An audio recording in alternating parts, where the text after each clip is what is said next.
How hard do you have to hit your head to get a concussion? Kind of a trick question because you don't actually have to hit your head to get a concussion. Concussion is a result of acceleration and deceleration of the brain inside the skull. So obviously the easiest way in which the brain can undergo acceleration or deceleration is to receive a direct impact to the head.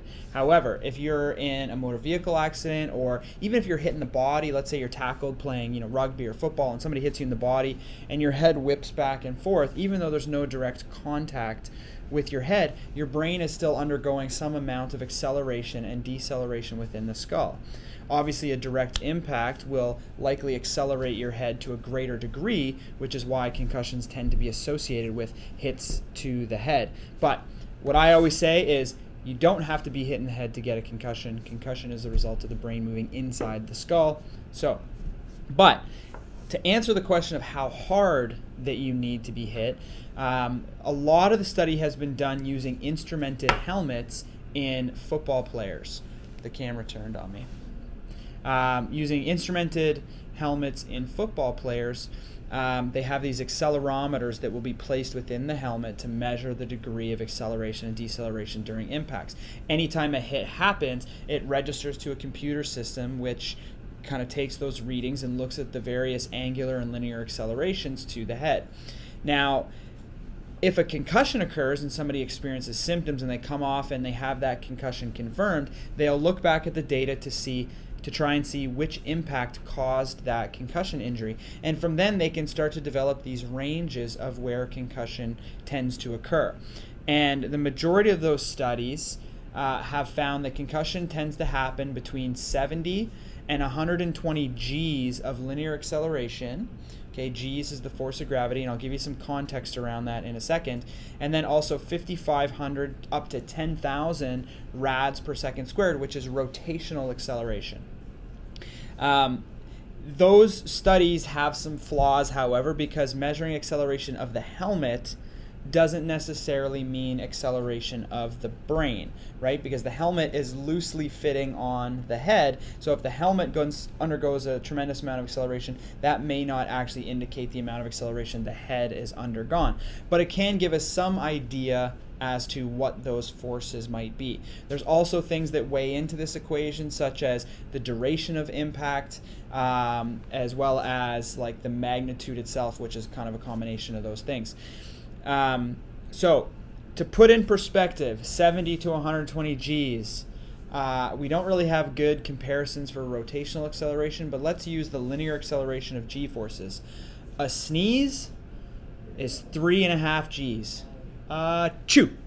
Okay, so that motion generally will generate about 3.5 Gs.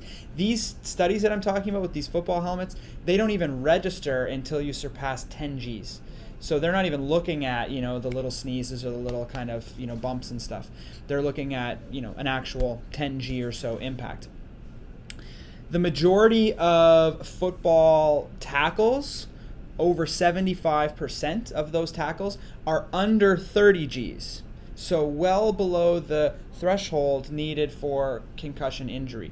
If you look at things like heading a soccer ball, heading a soccer ball is between 18 and 22 Gs, depending on the age and the study that you look at. So again, the average soccer header is well below concussion threshold, right? You're talking 70 to 120 Gs. But that again is helmet. There's all sorts of questions about that.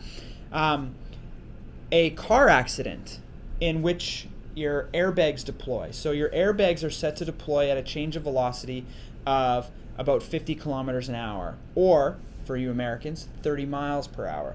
So if you're driving 50 or 30 miles per hour, kilometers per hour, and you rear end somebody, the change in velocity of 30 to 50 of coming to a dead stop will cause your airbags to deploy. That has been found to translate into about 60 Gs through the seatbelt.